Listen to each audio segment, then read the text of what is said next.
The hum of civilization stops. No lights, no phones, no running water, just silence thick enough to make you realize how fragile everything was. In that silence, people wait, expecting rescue. But rescue isn't coming. The grid is down, and time starts counting backward. From now on, every choice decides if you control the chaos or become part of it. A total blackout never begins with drama.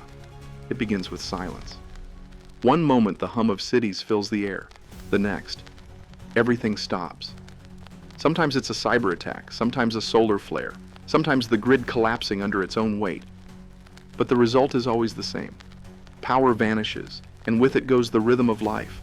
Water stops running, fuel pumps freeze, hospitals lose their pulse, and the world forgets how to breathe.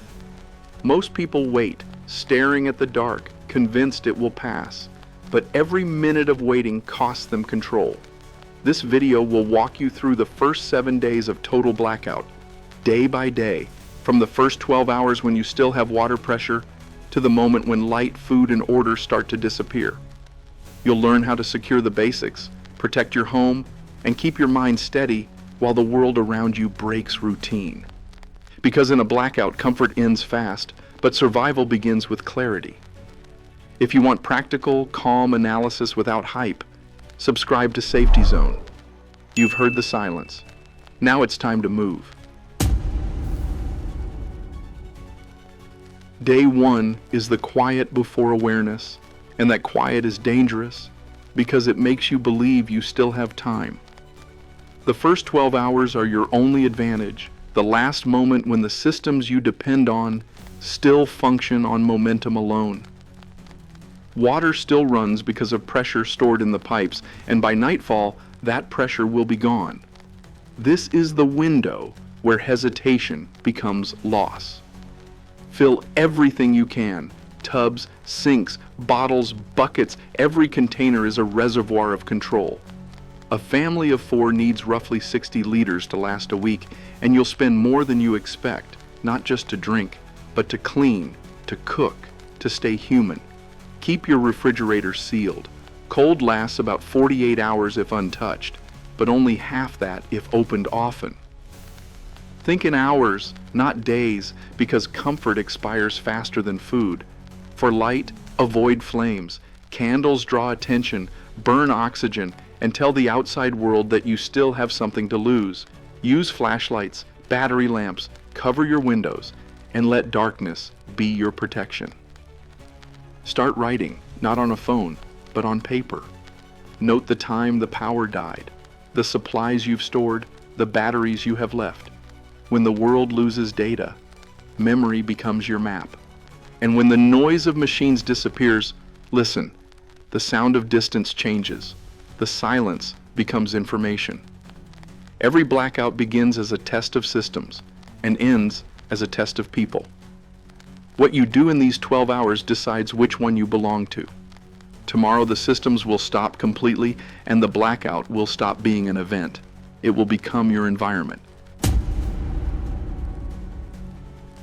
Day 2 begins with a different kind of silence, one that comes from the pipes.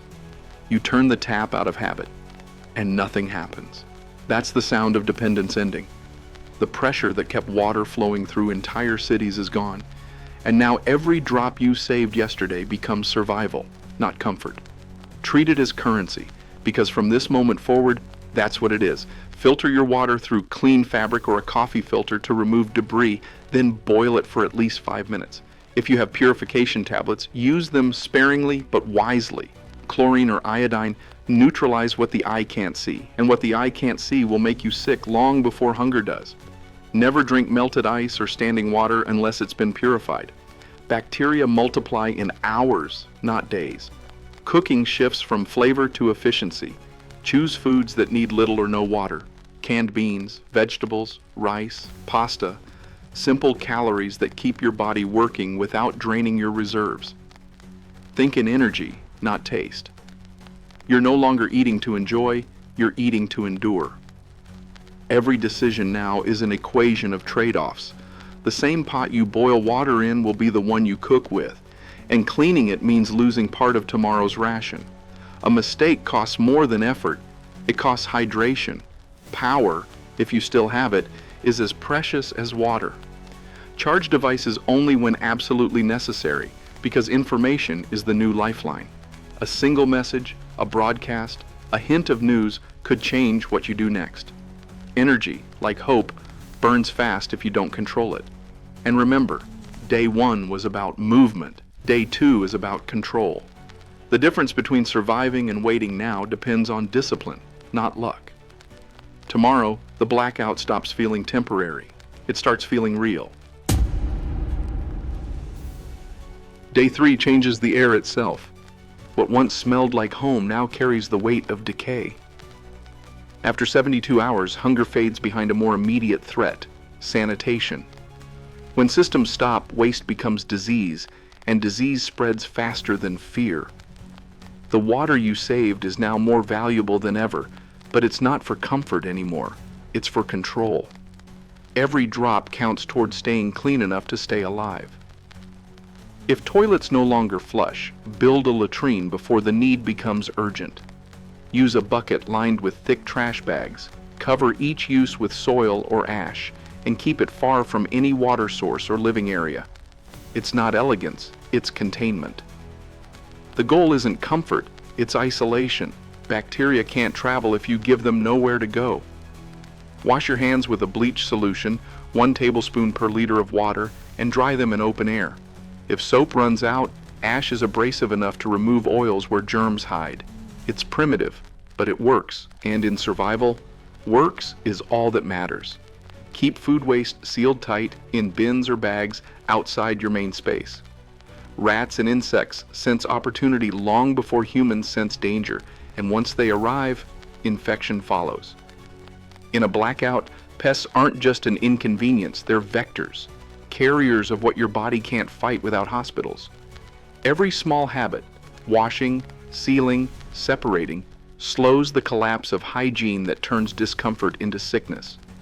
Most people think starvation ends civilizations, but it's disease that finishes the job. By day 3, the blackout stops being an event.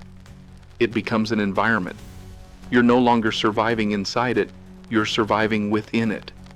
And from this point on, every decision you make determines not just how you live, but what kind of world you wake up to when the lights finally return. Day 4 begins with movement outside, footsteps that don't belong to your home, distant voices arguing over nothing, the sound of glass somewhere in the distance. Order is beginning to fracture. What was once just darkness is now tension, and tension changes people. After 4 days without power, hunger, stress, and uncertainty turn neighbors into unknowns. Instinct starts to take over, and the line between safety and fear gets thinner by the hour. From this point on, visibility is danger. Any light that escapes your windows, any steady hum from a generator, even the smell of cooked food becomes an invitation. Those who have nothing will look for those who do. Make your home disappear into the blackout. Use only shielded light, hang blankets or foil over windows, and move quietly. It's not about paranoia, it's about physics. Sound and light travel farther when the world around you is silent. If you have a generator, use it sparingly and at irregular hours. Let no one outside learn your rhythm. Security in this stage isn't about strength, it's about unpredictability. Better to look invisible than invincible, because invincible attracts attention. Find trust, but only in small, clear circles. 2 or 3 people who understand the same rules are stronger than one person surrounded by fear. Small groups share tasks, rest cycles, and information. They see what you can't, and they notice when something feels wrong. Survival is not isolation, it's controlled cooperation. Use deterrence over aggression. A barking dog, a faint shadow by a window, a sign of movement can prevent confrontation before it starts. Conflict wastes energy, and energy is the new currency. The goal isn't to fight for what's yours, it's to make others doubt it's there at all. Fear will rise, it always does, but fear can be managed. The only way to control it is to define what you're actually protecting. Not everything needs defending. Choose what matters most: water, safety, those you trust, and let the rest go.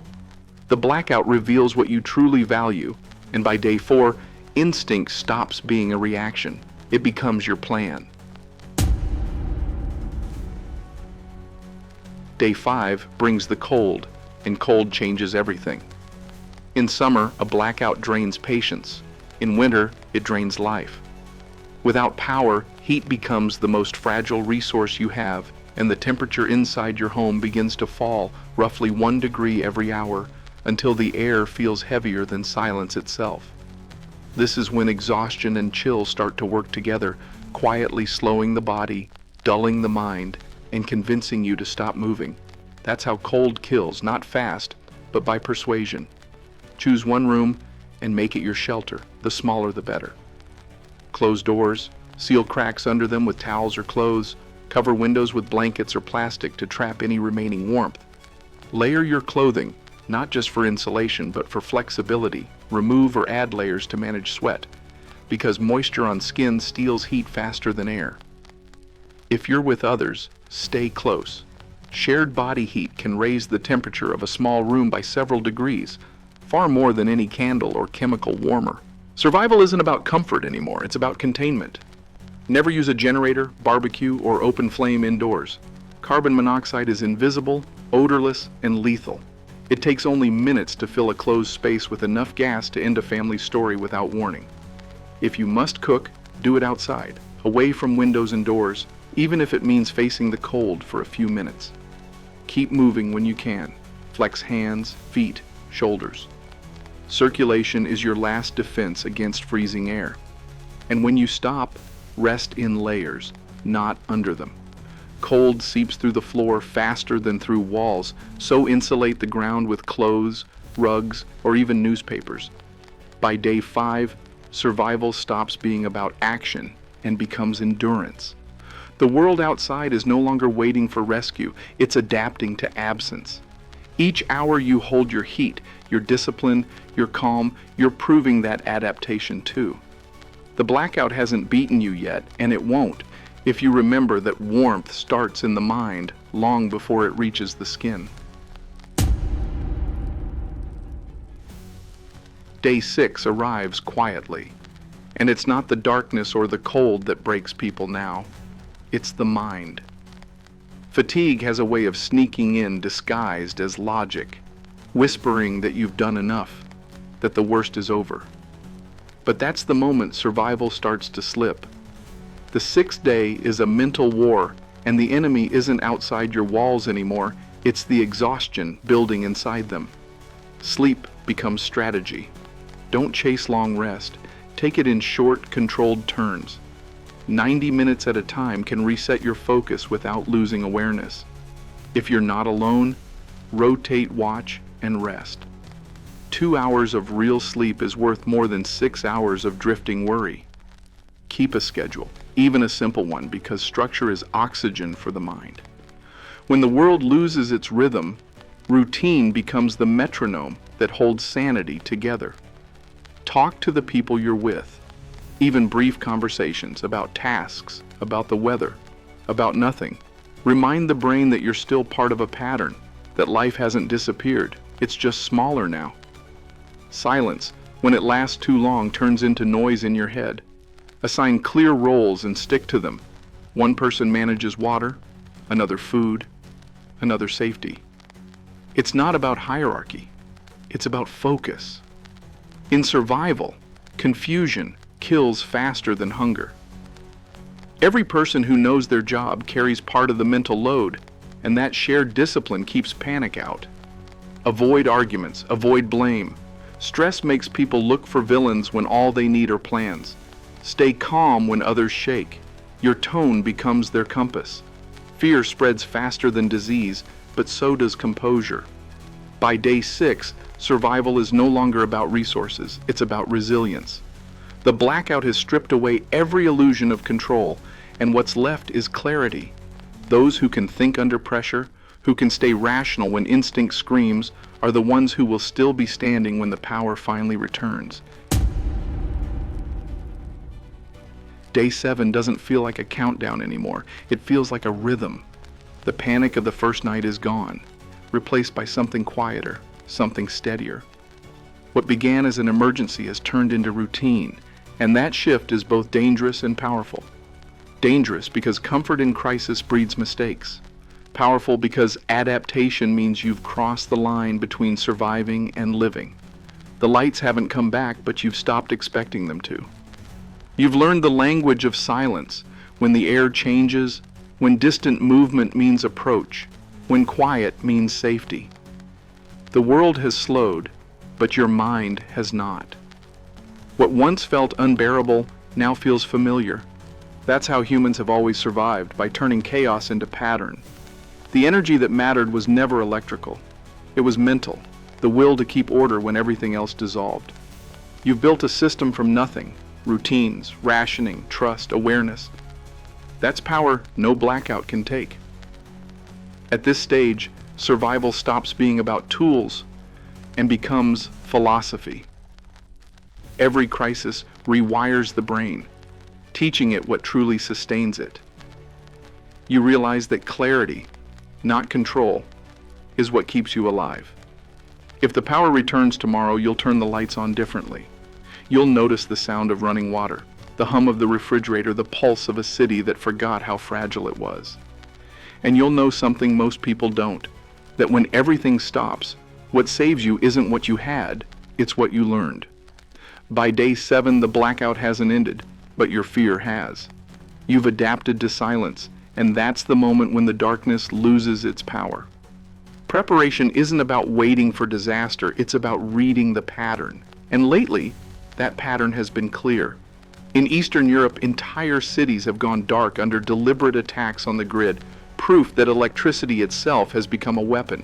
In the Middle East, communications have been cut not by chance but by design, reminding the world that control of power is control of truth. In the United States, record heat waves have pushed regional grids to their limits, while cyber intrusions quietly probe for weaknesses that could one day switch off more than lights. Even the sun has issued its own warning, a geomagnetic storm so strong it disrupted flights, satellites, and transformers in a single weekend. None of this is coincidence. It's convergence, technology, tension, and timing aligning to reveal how thin the line of modern life really is. The blackout you've imagined this week isn't fantasy, it's rehearsal. And what you practiced on a small scale, storing water, preserving calm, maintaining order, mirrors what nations now struggle to do on a global one. Because every power grid, every economy, every alliance runs on the same invisible current: trust. When that current breaks, systems follow. The real threat is not the dark itself, but how quickly confusion fills it. Preparation isn't about stockpiles or fear. It's discipline, awareness, resilience. The same principles that keep a single household stable are the ones that keep a civilization from unraveling. Calm isn't weakness, it's infrastructure. So when the lights come back on, notice what they reveal. The hum of the refrigerator, the buzz of a phone, the glow of a city, all of it depends on a balance more fragile than it looks. And maybe that's the real lesson.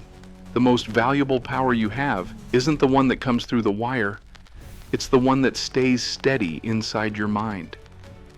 If you want knowledge that prepares, not panic that sells, stay with SafetyZone.